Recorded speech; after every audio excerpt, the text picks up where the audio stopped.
اچھا آج کیا پڑھنا ہے؟ ہم نے سلیشیا شروع کیا ہوا ہے. ہاں ختم کر لیا بالکل. کس طرح پتہ چلا آپ کو؟ میں کلاس ختم کرتا ہوں یا سلیشیا ختم کرتا ہوں؟ ٹھیک.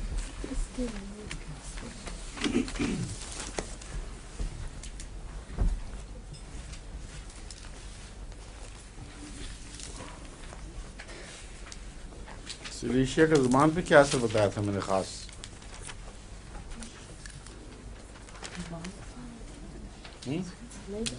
ایسی چیز جو اجنبی ہو، پہلے آپ نے نہ سنی ہو. پھر ختم نہیں کیا. اسی لیے میں نے پوچھا. نہیں وہ ہیپر سیلف میں ہوتا ہے. سلیشیا میں ہے کہ زبان پہ گاؤٹی کیریکٹر کی inflammation which is a new coined phrase. Gouty inflammation زبان پر. کبھی آپ نے نوٹ کیا کبھی؟ یعنی زبان کا کوئی حصہ اس طرح دکھتا ہے جس طرح گاؤٹ ہو جب حرکت میں آتا ہے، اور اس کے اوپر انفلمیشن بھی ہوتی ہے، اور کچھ معلوم ہوتا ہے وہاں ڈپازٹس ہو جاتے ہیں کچھ. ہیں؟ جی کیا میں نے محسوس کیا. محسوس کیا؟ جی پھر یہ سلیشیا کھاؤ. میں کہا تم کہہ رہی ہو سمجھ چکا ہوں پہلے. نہیں، آپ نے دی تھی دوا تو اس سے ٹھیک ہو گیا. ٹھیک ہوا تھا. ہاں جی ٹھیک ہے یہ سن.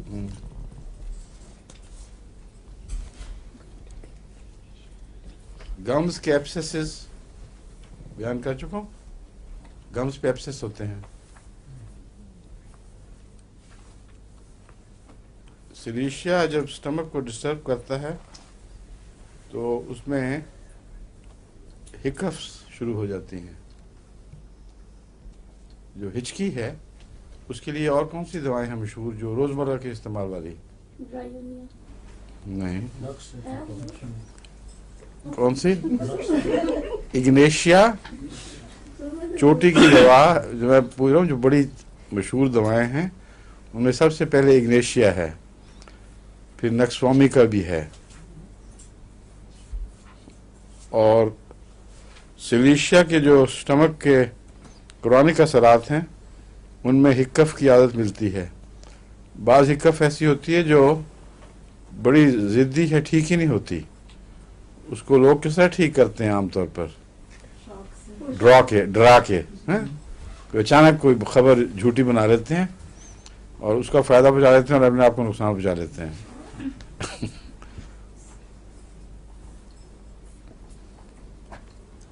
نوزیا وامٹنگ بھی اس میں ہوتی ہے، جس کا مطلب ہے کہ اس کے انفیکشن کسی قسم کی کوئی ہے اندر.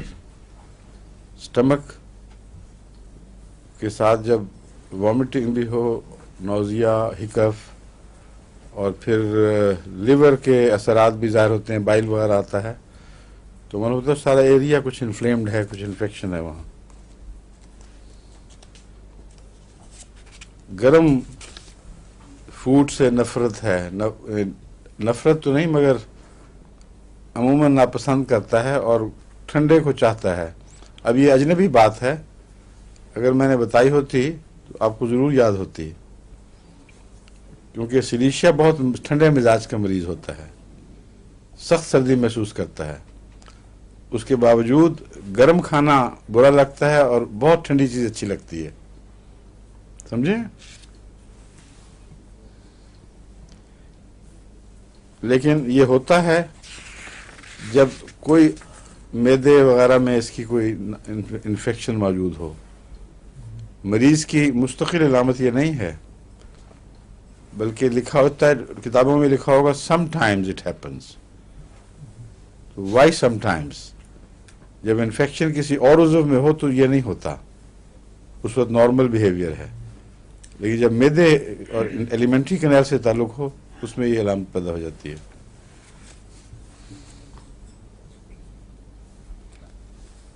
پھر اسی طرح لکھا ہوا ہے sometimes decided aversion to meat. اصل میں سلیشیا کو یاد رکھنا چاہیے، میں نے پہلے بھی بتایا تھا کہ جب انفیکشن کے نتیجے میں کچھ بخار وغیرہ پیدا ہو جائیں تو پھر اس کی علامت पल्स्टिला से बहुत मिलती है। पहले आपको बता चुका हूँ, हाथ पांव जल रहे होते हैं सिलीशिया में, इंसान समझता पल्स्टिला का केस है। शुरू में कई मरीजों के मुतालिक मुझसे गलती होती थी और वो बेचारे फिर एलोपैथी के सपुर्द करने पड़ते थे। जब मुझे समझ आ गई इस बात की तो उसके बाद सिलीशिया काम करती थी, बजाय पल्स्टिला की लानते थी। समझ गए? तो इसका भी दरअसल उसी से ताल्लुक लगता है। इन्फेक्शन से हो सकता है, दूसरी जगह इन्फेक्शन में भी हो असर यही, क्योंकि पल्स्टिला गर्म चीज से घबराती है और ठंडी को पसंद करती है।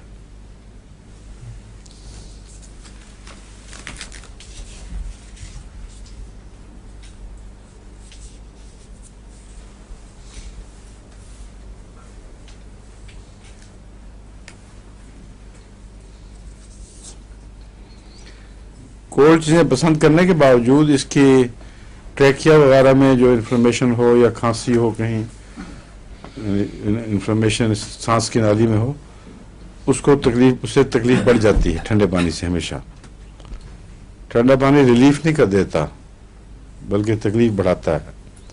उसके बावजूद ख्वाहिश है।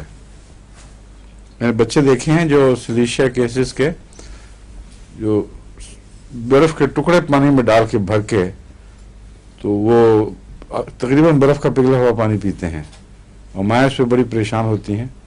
ये अंदर से एक भड़की लग जाती है, वो ये पसंद करते हैं। फास्फोरस में भी इस किस्म की भड़की लगा करती है।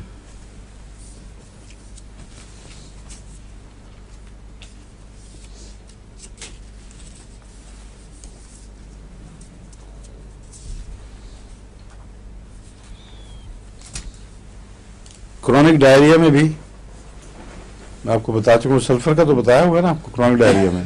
हाँ, क्रॉनिक डायरिया और इसका हमला जो है, कॉलरा का हमला आम, उस जमाने में सल्फर बहुत मुफीद है और सल्फर के बाद सिलीशिया भी काम आती है, लेकिन अव्वल दवा सल्फर है उस वक्त। अगर कॉलरा फैल रहा हो और सल्फर दे दी जाए कसरत से तो प्रिवेंटिव का बहुत अच्छा काम करती है।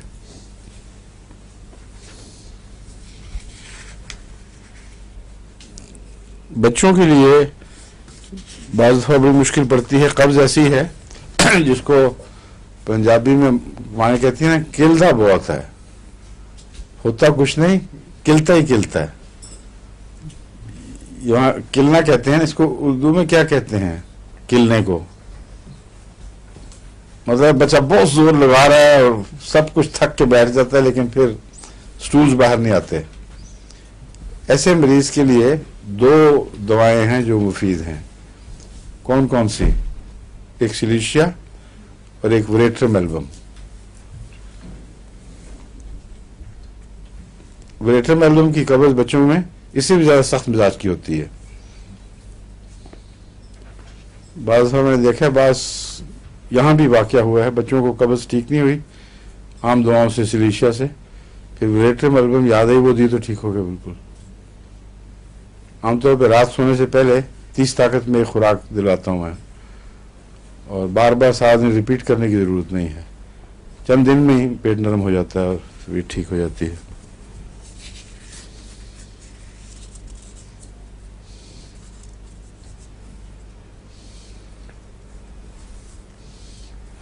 यूरिनरी ट्रैक्ट में इसके बहुत सी खराबियां मिलती हैं। पस फॉर्मेशन, नजलाती हमले और खून आना पेशाब में, स्ट्रिंगी डिपॉजिट्स, ये मुख्तलिफ इलामतें हैं जो पेशाब में सिलीशिया की इन्फेक्शन से पैदा होती हैं।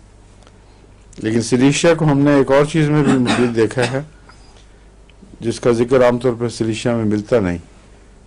वो ऑक्सलेट्स के स्टोन्स जो किसी दूसरी चीज़ को रिस्पॉन्ड नहीं करते, सिलीशिया 6X खिलाई जाए तो बाज़ दफ़ा वो टुकड़े बन के बाहर निकलाते हैं। तो इसका मतलब है कि सिलीशिया का ऐसे स्टोन से ताल्लुक है। वो बड़ी ऑब्स्टिनेट स्टोन्स होते हैं, वो बाज़ दफ़ा उसमें भी नहीं आते, एक्सरे में भी नहीं आते। मुझे इनका तजुर्बा हुआ था जब ये अफ़गान महाजरीन नए नए आए हैं और पेशावर के करीब दूर दूर तक इन्होंने कैंप्स लगाए हुए थे, तो कुछ उनमें अहमदी भी थे। उनकी वसादत से उनके उलमा और बाद दूसरे लोग आने शुरू हुए। बाद में फिर पता लगा दूसरों को, तो उन्होंने रोक दिया। मगर उस वक्त उन्होंने बताया कि सबसे बड़ी तकलीफ पथरी की है और शदीद दर्द दौरा पड़ता है गुर्दे की दर्द का, और अस्पताल में दिखाते हैं तो कहते हैं कोई पथरी नहीं है। तो चूंकि ऑक्सीलेट्स आमतौर पर पथरी एक्सरे में नहीं आते और चूंकि मटीरियल मेडिका में इसका था नहीं, इसलिए चूँ वहाँ उस इलाके में पत्थर हैं और पथरीली खूंटियों में वो चीज़ें घोटते और बाद गंदम भी उसी में पीसते हैं। तो उस वजह से मुझे ख्याल आया था सिलिशिया का कि चूंकि वो पत्थर बहुत इस्तेमाल होता है, जहाँ पत्थर के संगरेजे खाने में जाते रहते हों वहाँ सिलिशिया दवा होनी चाहिए, और लगभग से बड़ा अच्छा काम किया इसने।